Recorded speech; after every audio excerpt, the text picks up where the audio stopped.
Hello students, welcome back to my channel. আজ আমি তোমাদের সাথে ইতিহাসের তৃতীয় অধ্যায় ভারতীয় উপমহাদেশের প্রাচীন ইতিহাসের ধারা এই চ্যাপ্টারের সেকেন্ড ক্লাস প্রশ্ন উত্তরের সেকেন্ড ক্লাস শেয়ার করছি। এর আগে কিন্তু প্রশ্ন উত্তরের একটা ক্লাস অলরেডি আমার শেয়ার করা হয়ে গেছে, আর আলোচনারও ক্লাস কিন্তু আমি তোমাদের সাথে শেয়ার করেছি। যারা সেই ক্লাসগুলো এখনও দেখোনি, এই ক্লাসের ডিসক্রিপশন বক্সে আমি প্লে লিস্টের লিঙ্ক দিয়ে দেবো, সেখানে কিন্তু ফার্স্ট, সেকেন্ড এবং এই থার্ড চ্যাপ্টারের সমস্ত ক্লাস তোমরা পেয়ে যাবে। তো আজকে আমরা শুরু করব 26 নম্বর প্রশ্ন থেকে। হরপ্পা সভ্যতার কোন প্রত্নস্থলে লাঙলের হদিশ পাওয়া যায়? হরপ্পা সভ্যতার কালীবঙ্গানে লাঙলের হদিশ পাওয়া যায়। নেক্সট হচ্ছে লোথাল কোথায় অবস্থিত? গুজরাটের ভোগাবর নদীর তীরে লোথাল অবস্থিত। লাল কালো মাটির পাত্র কি? হরপ্পা সভ্যতার অধিবাসীরা মাটির পাত্রের গায়ে চকচকে লাল পালিশ করে তার উপর উজ্জ্বল কালো রঙের নকশা আঁকতেন। ইতিহাস চর্চার ক্ষেত্রে এই পাত্রগুলো লাল কালো মাটির পাত্র নামে পরিচিত। পরের প্রশ্ন, মেহেরগড় সভ্যতা আবিষ্কার সম্পর্কে সংক্ষেপে লেখো। এই প্রশ্নটা কিন্তু 2 বা 3 মার্কসে তোমাদের আসতে পারে। ভারতের একটি প্রাচীনতম সভ্যতা হলো মেহেরগড়। ঐতিহাসিকদের অনুমান মেহেরগড় সভ্যতা হরপ্পা সভ্যতার ভিত্তি তৈরি করে দিয়েছিল। আবিষ্কার 1974 খ্রিস্টাব্দে ফরাসি প্রত্নতত্ত্ববিদ জাঁ ফ্রাঁসোয়া জারিজ রিচার্ড মেডোকে সঙ্গে নিয়ে বালুচিস্তান ও তার পার্শ্ববর্তী অঞ্চলে খনন কার্য চালান। তাদের চেষ্টায় বোলান গিরিপথের ধারে কাচ্চি সমভূমিতে মেহেরগড় সভ্যতা আবিষ্কৃত হয়। নেক্সট, মেহেরগড় বাসীর শিল্পকীর্তির পরিচয় দাও। মেহেরগড়ের অধিবাসীরা নানা শিল্পে বিশেষ পারদর্শী ছিল। এই শিল্পগুলোর মধ্যে মৃৎশিল্প, ধাতু শিল্প, অলংকার শিল্প ও বয়ন শিল্প ছিল প্রধান। মেহেরগড় সভ্যতার দ্বিতীয় পর্ব থেকে মাটির নানা ধরনের জিনিসপত্র তৈরি করা হতে থাকে। এই সভ্যতার প্রথম ও দ্বিতীয় পর্বে তামা গলিয়ে পুঁতি, আংটি, ছুরি, চুজ, বড়শি জাতীয় জিনিস তৈরি করা হয়। মেহেরগড়বাসীরা পাথর ও শাঁখের অলংকার তৈরি করত। এখানকার সমাধিগুলো থেকে এর প্রমাণ পাওয়া যায়। এছাড়া মেহেরগড় সভ্যতায় পশুর লোম ও উলের কাপড়ও বোনা হতো। পরের প্রশ্ন, হরপ্পা সভ্যতার আবিষ্কার বিষয়ে কি জানো লেখো। 1921 খ্রিস্টাব্দে প্রত্নতাত্ত্বিক দয়ারাম সাহানি হরপ্পায় খোঁড়াখুড়ি করে হরপ্পা সভ্যতার নিদর্শন খুঁজে পান। পরের বছর রাখাল দাস বন্দ্যোপাধ্যায় মহেঞ্জোদারোতেও খোঁড়াখুড়ি করে এই সভ্যতার নিদর্শন পান। 1924 খ্রিস্টাব্দে ভারতীয় পুরাতত্ত্ব সর্বেক্ষণের অধিকর্তা জন মার্শাল হরপ্পা ও মহেঞ্জোদারো বিষয়ে বিস্তারিত বিবরণ পেশ করেন। এভাবেই খ্রিস্টের জন্মে 3 বা 2500 বছর আগের সভ্যতা আবিষ্কৃত হয়। এত অবধি ক্লাসটা যারা দেখলে, তোমাদের যদি ক্লাসটা ভালো লাগে তাহলে ক্লাসটাকে একটা লাইক করো, কমেন্ট করো, বন্ধুদের সাথে বেশি করে শেয়ার করে দিও। আর যারা এখনও সাবস্ক্রাইব করোনি তারাও কিন্তু সাবস্ক্রাইব করে নিও। পরের প্রশ্ন হচ্ছে, হরপ্পা সভ্যতাকে কেন তামা ব্রোঞ্জ যুগের সভ্যতা বলা হয়? বিভিন্ন প্রত্নবস্তুর উপর ভিত্তি করে জানা যায় যে হরপ্পা সভ্যতার মানুষ তামা ও ব্রোঞ্জ উভয় ধাতুর ব্যবহার জানত। যেহেতু তারা তামা ও ব্রোঞ্জ ব্যবহার করত, সেই কারণে এই সভ্যতাকে তামা ব্রোঞ্জ যুগের সভ্যতা বলা হয়। পরের প্রশ্ন, মেহেরগড়বাসীরা কি কি জীবিকা গ্রহণ করেছিল? মেহেরগড় থেকে পাওয়া বিভিন্ন প্রত্ন নিদর্শন থেকে এখানকার অধিবাসীদের জীবিকা সম্বন্ধে একটি ধারণা পাওয়া যায়। কৃষি ছিল মেহেরগড়বাসীদের প্রধান জীবিকা। তার পাশাপাশি ছিল পশুপালন, গয়না তৈরি, মাটির পাত্র তৈরি প্রভৃতি জীবিকাও। নেক্সট হচ্ছে, হরপ্পা সভ্যতার শস্যাগারের সংক্ষিপ্ত বিবরণ দাও। হরপ্পা সভ্যতায় মহেঞ্জোদারো ও হরপ্পা উভয় স্থানেই শস্যাগার পাওয়া গেছে। হরপ্পার শস্যাগারটি রাভি নদীর প্রাচীন খাতের কাছে অবস্থিত। গঠন কি? শস্যাগারটির ভেতরে 2 সারি মঞ্চ রয়েছে। এর দক্ষিণ দিকে রয়েছে একটি বড় মঞ্চ, যাতে কতগুলো গোলাকার গর্তের দাগ পাওয়া গেছে। বৈশিষ্ট্য কি? শস্যাগারে সংরক্ষিত শস্য সতেজ রাখার জন্য ঘুলঘুলির মাধ্যমে হাওয়া চলাচলের ব্যবস্থা রাখা হয়েছিল এবং শস্যাগারে শস্য ছাড়াই বাছাইয়েরও ব্যবস্থা ছিল। নেক্সট হচ্ছে, হরপ্পা সভ্যতার বাড়িঘর থেকে সে সময় সমাজ সম্পর্কে কি তথ্য পাওয়া যায়? হরপ্পা সভ্যতায় যেমন 2 কামরা বিশিষ্ট বাড়ি পাওয়া গেছে, তেমনই পাওয়া গেছে 30 কামরা বিশিষ্ট প্রাসাদের মতো বড় বাড়ির নিদর্শন। বড় বাড়িগুলো ছিল 1, 2 বা 3 তলা বিশিষ্ট। মনে হয় সমাজের উঁচুতলার ধনী ও অভিজাতরাই এই সমস্ত বাড়িতে বাস করত। ছোট বসত বাড়িতে বাস করত গরিব মানুষরা। এর থেকে হরপ্পার নগর জীবনে ধনী গরিব ভেদাভেদ ছিল বলে অনুমান করা হয়।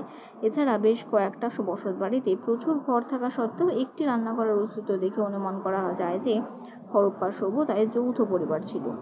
পরের প্রশ্ন, সুমের মেসোপটেমীয় সভ্যতার সঙ্গে হরপ্পা সভ্যতার কীরকম যোগাযোগ ছিল?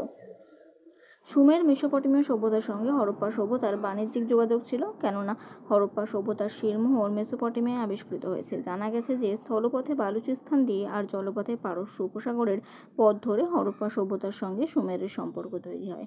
হরপ্পা সভ্যতার অন্তত 23টা শিলমোহর পাওয়া গেছে মেসোপটেমিয়ায়, যা উভয় এলাকার বাণিজ্যিক কাজকর্মের পরিচায়ক। পরের প্রশ্ন হচ্ছে হরপ্পা সভ্যতা যোগাযোগ ব্যবস্থা কেমন ছিল।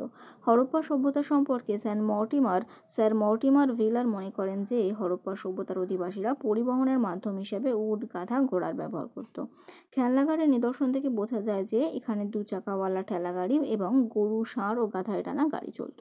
এই সভ্যতায় প্রাপ্ত নিদর্শনগুলোর মধ্যে শিলমোহরে নৌকা, মাঝি, মাস্তুল ও জাহাজের প্রতিকৃতি পাওয়া যায়।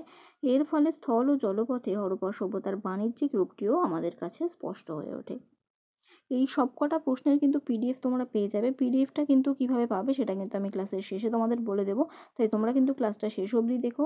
আর তোমরা যদি চাও আমি এই চ্যাপ্টার থেকে মোস্ট ইম্পর্টেন্ট যে চ্যাপ্টার খুঁটিয়ে ছোটো প্রশ্ন অর্থাৎ 1 মার্কসের ছোটো প্রশ্ন আমি তোমাদের সাথে শেয়ার করি, তোমরা কিন্তু আমাকে কমেন্টে জানাবে, তাহলে আমি কিন্তু ডেফিনেটলি তোমাদের সাথে সেই ছোটো প্রশ্নগুলো শেয়ার করব।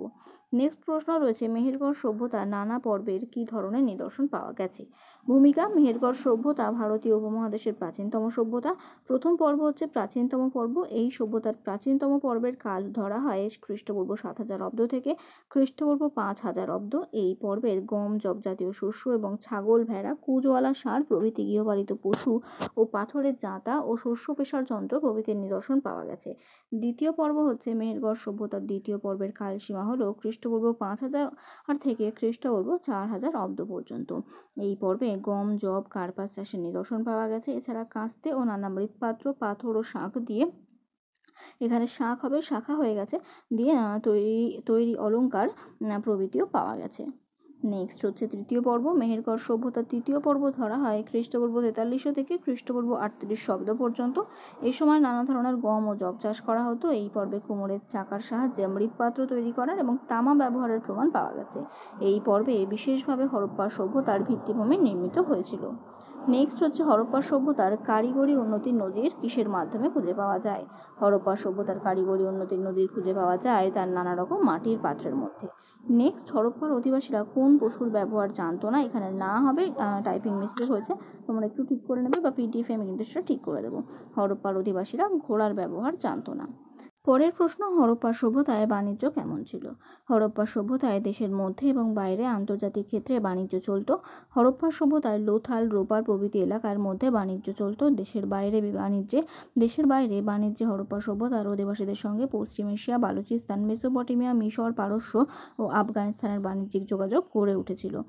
তারপরের পয়েন্ট হচ্ছে আমদানি রপ্তানি দ্রব্য। হরপ্পা সভ্যতায় সোনা, রূপো, তামা, দামি পাথর, হাতির দাঁতের অলংকার প্রভৃতি আমদানি করা হতো এবং রপ্তানি করা হতো যব, ময়দা, তেল, পশমজাত দ্রব্য প্রভৃতি।